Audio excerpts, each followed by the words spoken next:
Ave Maria Puríssima, sem pecado concebida. Vamos fazer hoje uma catequese, mais uma. Vamos retomar nosso itinerário que estávamos antes, terminando agora aquela parte do julgamento de Nosso Senhor, aquele artigo 7º do creio, donde há de vir julgar os mortos. Esperemos, com a graça de Deus, acabar esta catequese com fruto hoje e então terminar a nossa parte sobre o creio. Ave Maria, cheia de graça, o Senhor é convosco. Bendita sois vós entre as mulheres, e bendito é o fruto de vosso ventre, Jesus. Santa Maria, Mãe de Deus, rogai por nós, pecadores, agora e na hora de nossa morte. Amém. Mãe do bom conselho, rogai por nós. Em nome do Padre, do Filho e do Espírito Santo. Amém. Vamos dar término à nossa catequese sobre o juízo de Nosso Senhor, como ele há de julgar os vivos e os mortos no último dia. E para começar, vamos dizer quem será o juiz. A Sagrada Escritura, ela nos diz que o juiz que virá a julgar todos nós será Jesus Cristo em pessoa. E muitos se perguntam por que será Jesus Cristo? Por que não será toda a Santíssima Trindade? Por que não serão o Pai, o Filho e o Espírito Santo? Ou, precisamente, o Pai? Afinal de contas, vindo ele para julgar-nos das atrocidades que fizemos a seu Filho unigênito, fazendo descaso contra ele, humilhando, não recebendo a sua palavra, seria mais digno e certo que o julgamento fosse feito pelo Pai, em favor de seu Filho unigênito. Todavia, nós, como homens, pessoas de carne e de osso, estando sujeitos aqui nesta terra aos sentidos, visão, audição, olfato, paladar e tato, nada mais justo que aquele que vir nos julgar seja o próprio nosso Senhor Jesus Cristo, que tem a nossa natureza unida à natureza divina. Ou seja, aquele que nos redimiu e que advoga por nós ao Eterno Pai, vir nos julgar e vir nos dar a sentença capital de nossa sujeição à divina providência. Se nosso Senhor Jesus Cristo nos viesse julgar junto à Santíssima Trindade, ou seja, o Pai, o Filho e o Espírito Santo, não seria um juízo, mas seria um paraíso, porque já teríamos a visão beatífica. Mas a visão beatífica, ela é recompensa, é uma recompensa para aqueles que conseguem a graça de Deus do paraíso. Se nós não conseguimos esta graça, então fica difícil para nós termos a visão no dia de nosso julgamento particular e mesmo julgamento universal. Por isso, cabe a nós usar dos sentidos corporais e ver somente a pessoa de Jesus Cristo, aquele que, redimindo-nos, morrendo na cruz por nós, recebeu do Pai o poder de julgar-nos. Porque, afinal de contas, o Eterno Pai aceitou dar ao Filho do Homem, como grandeza especial própria, o poder de julgar os vivos e os mortos. Assim fazendo, não desmereceu o Pai, nem tampouco o Espírito Santo, porque o Filho obedece ao Pai em tudo, e Jesus Cristo tem o Espírito Santo como guia, porque afinal de contas, como dizem os Santos Padres, o Espírito Santo é a alma de Jesus Cristo. Os sinais que precedem o juízo. A Sagrada Escritura enumera vários. O juízo universal, estes são nomeados. São a pregação do Evangelho pelo mundo inteiro, a apostasia e o anticristo. No juízo universal, nós já temos os 3 passos praticamente efetuados. Para ser sincero, 2. Que é a pregação do Evangelho. Como eu disse em outra catequese, que o Evangelho já está pregado em todo o mundo praticamente. Não há nação, língua, povo que não tenha pelo menos uma cópia do Evangelho escrito, que não tenha pelo menos um padre que não vá pregar aquela nação, aquele povo, aquela língua, aquele idioma, que não vá ali e pregar o Evangelho de Nosso Senhor, que não passou por ali ou que não passará por ali. Porque, afinal de contas, nestes tempos que nós estamos, todo mundo praticamente é conhecido. As Américas, a Ásia, a Oceania, a África, a Europa, os continentes já estão bem esclarecidos. Então nós temos também acesso a todos os idiomas. Praticamente basta procurar na internet ou então visitar o país e ali aprender naquelas escolas locais do idioma como pronunciar aquele idioma de acordo com a nossa capacidade. Então não é difícil que algum país, alguma nação tenha algum pregador do evangelho. Mas, de fato, também estamos no tempo da apostasia. O evangelho já está pregado, mas as pessoas não querem mais aceitar. É isso que quer dizer apostasia. Apostasia quer dizer renegar, deixar para trás. Nós estamos deixando para trás a pregação original do evangelho. Muitos hoje se entregam a fábulas, se entregam a doutrinas estranhas, se entregam a modos de pensar e cogitar diferentes do evangelho de Cristo. Mesmo aqueles que dizem seguir o evangelho de nosso Senhor Jesus Cristo, estes também acabam deturpando o evangelho de acordo com as suas próprias vontades e inspirações. Nós estamos no tempo em que as pessoas deixaram de crer na verdade revelada e entregaram-se a quimeras, a fábulas, a contos, de acordo com o seu próprio deleite, de acordo com a sua própria imaginação, de acordo com a sua própria frivolidade. Nestes tempos agora que nós estamos vendo que está muito próximo daquele juízo universal chegar, daquele juízo onde nosso Senhor virá em glória e majestade, não mais a cada homem privadamente no dia de sua morte, mas a todos. Por isso que nós temos que estar mais preparados ainda do que nunca. Temos que estar prontos, como aquelas virgens prudentes do Evangelho, que estavam sempre com as suas lanternas acesas, carregadas de óleo à espera do esposo que estava vindo. Ou então como aqueles operários, que o seu patrão, deixando-os com o seu talento, com a sua renda, foi embora e pediu para que juntassem riqueza sobre aquilo. Então, os operários trabalharam e juntaram lucro. Mas nós vemos que o Evangelho também nos coloca às claras àqueles também que fizeram o contrário. Por isso, vamos esclarecer um pouco de cada. Qual será a sentença dos bons? Os bons, eles serão julgados e serão dadas a eles uma recompensa que não será limitada aos prazeres humanos. Por exemplo, nós, homens, pela nossa própria natureza e pela nossa própria ousadia, pela nossa própria vontade, somos levados a querer gozar e a querer sentir e praticar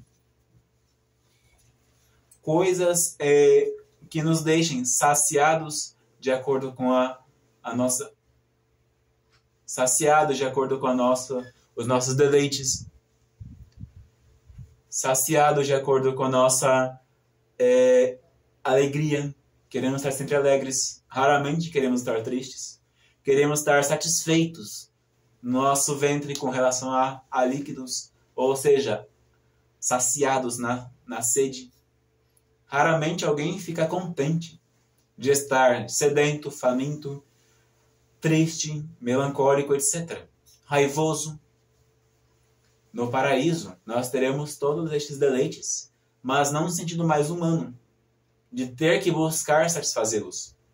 Aqui na Terra nós temos que laborar, ou seja, trabalhar para dar à nossa carne o prazer que ela quer, para que ela possa comer, para que ela possa beber. Nós temos que ir no poço, com um balde, buscar água. Ah, mas hoje em dia tem água encanada. Pois bem, alguém tem que fazer o encanamento. E mesmo para isso tem que observar se não está furado, rachado, para que a água não escorra. Temos que abrir a torneira, colocar o copo embaixo. Tudo o que vamos fazer tem um mínimo de esforço.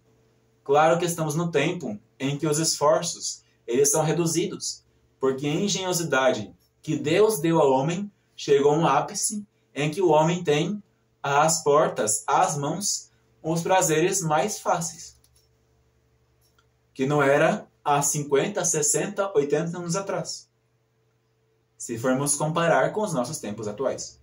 Todavia, mesmo com todo o avanço, o homem continua com o trabalho.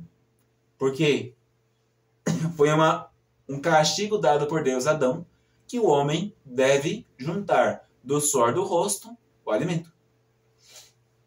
Pois bem, este tempo de trabalho acabará no dia do juízo para o justo.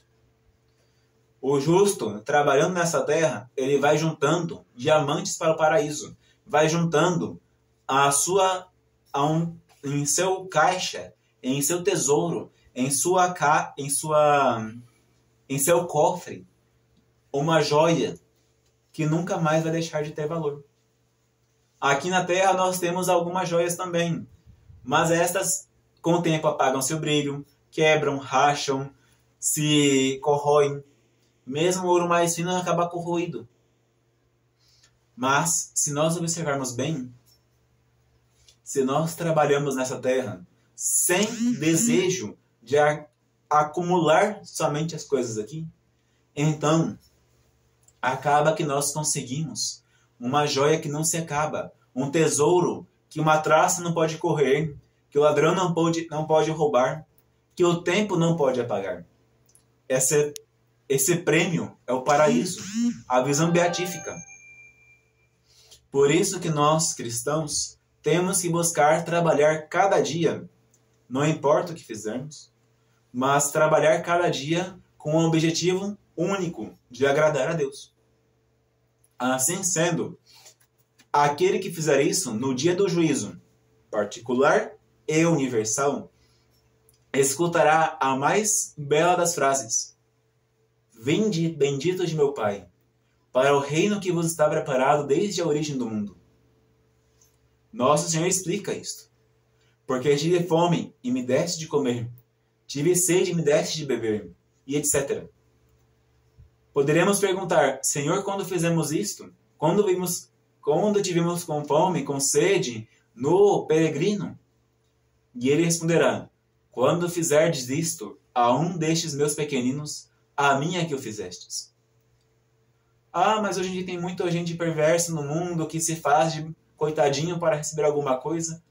Mas há vários meios de fazer isto. O alimento espiritual precede o alimento material.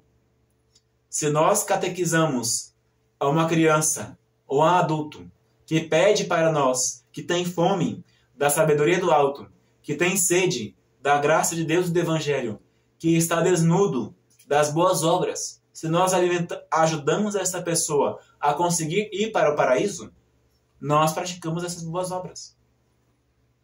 Implantamos nesta alma a imagem de Cristo. Se nós alimentamos uma pessoa dando de comer, de beber, também fazemos a mesma coisa. Lembrando, se nós tivermos a fé. Porque sem a fé é impossível agradar a Deus.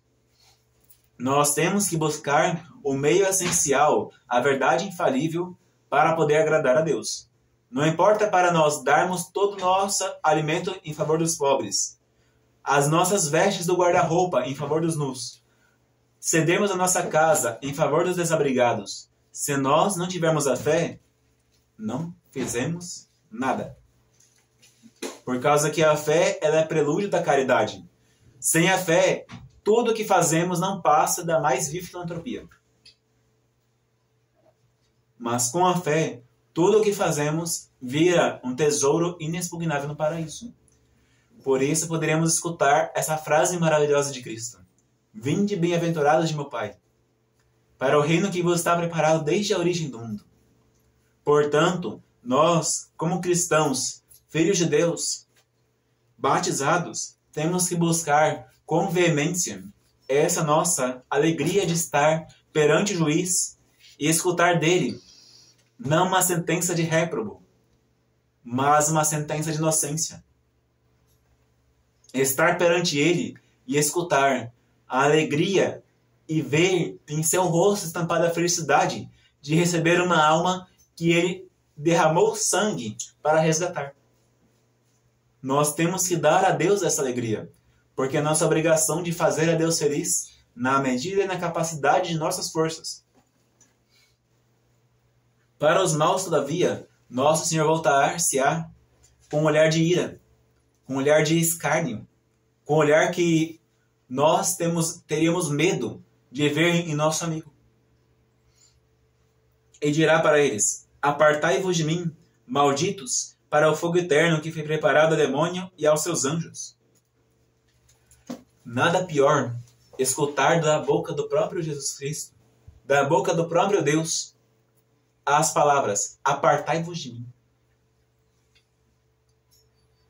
Como para a nossa alma, que é sedenta, como para nosso espírito, que busca a eternidade, como para a nossa vida, que é repleta, só é repleta em Deus.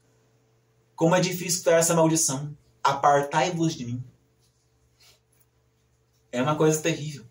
Nós vemos a figura de Jesus Cristo, a figura daquele que é o único que pode preencher o nosso coração, o único que é capaz de dar a verdadeira consolação.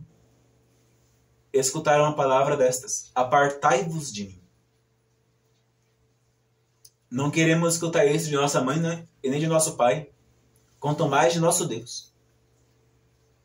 Por isso que é muito útil e agradável para nós buscar praticar as mínimas coisas da fé que estão ali, né, explicitadas em nossos artigos do creio, em nossos mandamentos, em nossos sacramentos.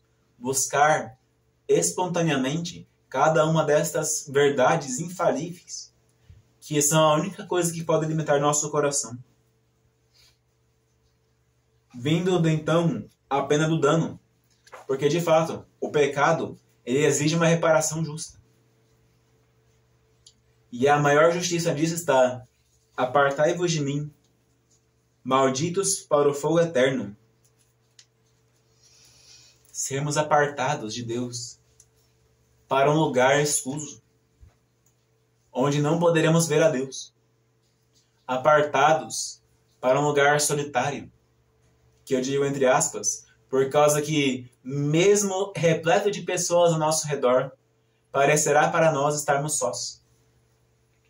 Parecerá para nós estarmos isolados, porque nenhum consola o outro, nenhum alegra o outro. O melhor amigo vira o pior inimigo no inferno. O mais belo dos amores se torna mais perfeito ódio. Tudo que está na terra de forma elevada, entre aspas, na paixão, no inferno fica numa forma mais baixa, mais vil e mais suja. Apartai-vos de mim, para o fogo eterno, para um lugar escuso. Bem longe de mim, não quero ver a tua cara. É isso que Nosso Senhor dirá àquela alma que se condena. Vá para longe, vá de reto. E além dessa pena de não poder ver a Deus, que é o único que pode alegrar nosso coração, mesmo que tivéssemos todas as penas dos sentidos, se tivéssemos a Deus, estaríamos no paraíso. Mas além de estar afastado de Deus, tendo ódio a Ele, por causa que é uma coisa vinculativa, estar longe de Deus é odiá-lo, ainda teremos a outra coisa para um fogo eterno. Seremos colocados no lugar em que nossos sentidos eles serão amordaçados e não terão um pingo de conforto. Nós, homens, somos afeiçoados ao conforto. É uma coisa natural. Nós fugimos da dor, buscarmos o prazer. Fugirmos fugirmos dessas práticas que nos colocam em desavença conosco mesmo e buscarmos as práticas que nos coloquem em um grau de certa estabilidade. O que será de nós se formos mandados para o inferno? O que será de nós se estivermos ali naquele lugar escuso, onde aparentará todo estar contra nós? O nosso corpo não terá lugar onde não doa. A nossa língua estará sempre seca, querendo água sem ter. O nosso ventre estará sempre sufocado, tendo fome, mas estando tão cheio que parece que vai arrebentar. A nossa cabeça parecerá que vai explodir. Em todos os segundos, um calor insuportável, enquanto aqui na Terra não queremos aguentar esse tempo de calor que estamos passando, no inferno não poderemos escapar. E ao mesmo tempo um frio glacial que vai gelar cada uma das articulações. Nós temos que cuidar para que o inferno não seja para nós. De fato, o sangue redentor de Cristo nos resgatou. Nos deu uma eternidade. De fato. Mas nós temos que buscar isso. Se não buscarmos, é mesmo que nada. E ainda por cima, estando no inferno, sem um pingo de consolo, ainda encontrar o demônio, que além de feio, porque não tem a graça, veremos a nossa alma no estado de pecado, que será a mesma para esse demônio. E pior ainda, os demônios, ainda no lugar de nos dar um pingo de conforto, serão para nós um desconsolo perpétuo. Nós temos que meditar isto. Meditar a alegria do justo e a infelicidade do ímpio. A alegria do justo para nós buscarmos. A ignomínia do ímpio, ou seja, a sua infelicidade eterna, para desprezarmos.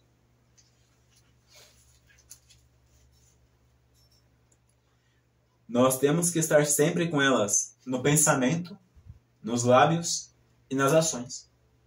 Nos pensamentos, lembrar dia e noite daquilo que nos foi ensinado neste catecismo por nossos pais, por nossos familiares, que sabem alguma coisa da catequese também, que nos falam para evitar o inferno e buscar o céu. Nós temos que buscar, nas nossas palavras, incentivar outras pessoas a buscar também o paraíso e escapar do inferno. E, por fim, nós temos a obrigação de, em nossos atos externos, fazer tudo para merecer o paraíso. Isso é óbvio, por causa que, muitas vezes, temos que cuidar da nossa vida. É o único evangelho que os pecadores poderão ver. Essas verdades, o céu e o inferno, elas nos colocam em grande chance de nos converter. Lembre-se dos novíssimos, e não mais pecará. Se nós tivéssemos estas verdades, que nós vamos morrer uma hora, que vamos chegar a ser julgados por Jesus Cristo, que se formos maus, seremos condenados ao inferno, se formos bons, iremos para o paraíso, dificilmente pecaremos. Porque diz a própria Sagrada Escritura, pensa em teus novíssimos e jamais pecarás. Os novíssimos são parte essencial da nossa fé cristã. Sem eles, não podemos viver perfeitamente o nosso batismo.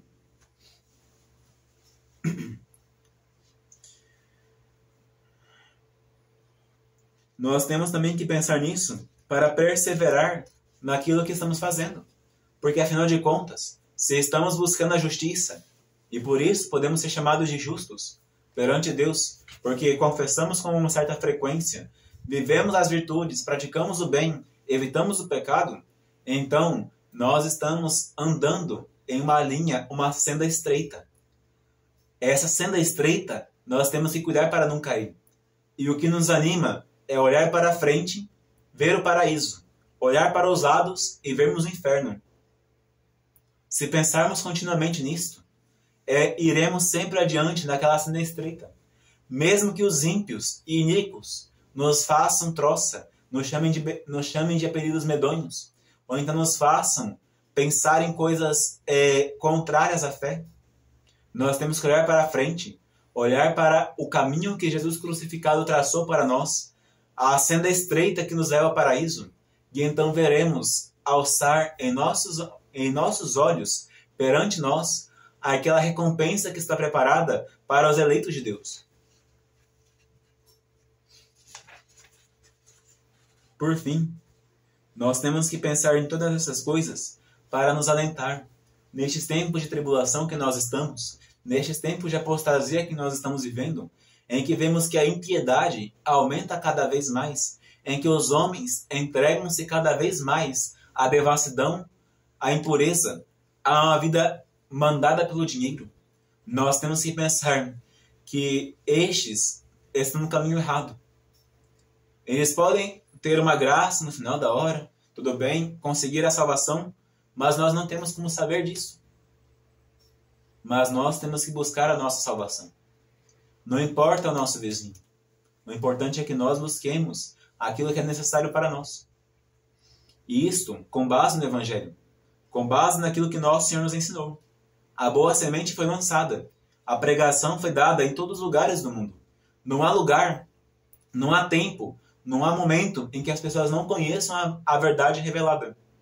Pois bem, se elas conhecem a verdade revelada, e nós conhecemos também, devemos nós praticar, não importando que os outros não pratiquem.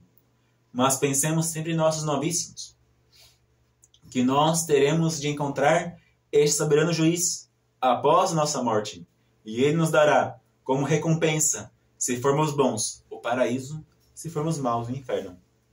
Ave Maria Puríssima, sem pecado concebida. Ave Maria, cheia de graça, o Senhor é convosco. Bendita sois vós entre as mulheres, e bendito é o fruto de vosso ventre, Jesus. Santa Maria, Mãe de Deus, rogai por nós, pecadores, agora e na hora de nossa morte. Amém. Em nome do Padre, do Filho e do Espírito Santo. Amém.